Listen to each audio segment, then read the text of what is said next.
Hi, this is Jim from TrekWorld, and today I'm going to take a look at one of the cornerstones of Star Trek fandom in the 1970s. What am I talking about? The Star Trek Starfleet Technical Manual.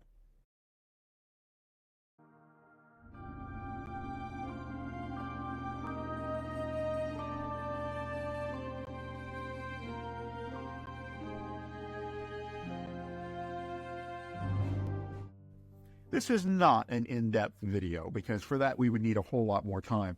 What can I say? What can anyone say about Franz Josef Design's Star Trek Starfleet Technical Manual other than, wow. It came to us in the mid-1970s at a time when we were desperate for anything to do with Star Trek, and I mean anything, okay?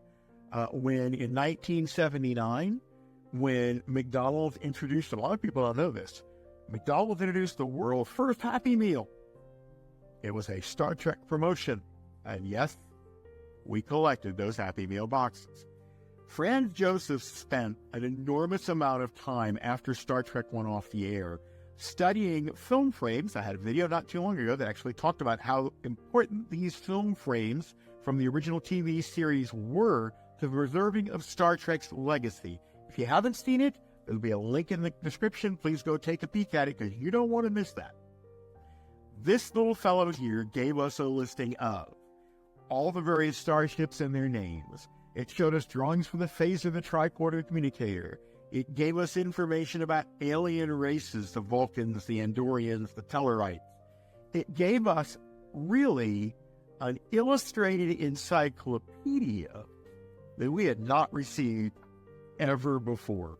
Now, what I'm going to do, this is a little awkward because it's a bit heavy, and I'm not exactly in the best location or the best way to show this to you, but it actually sits inside this binder, as you can imagine. All right, so now we're going to show you some of the insignias. Okay, uniform designs are in here.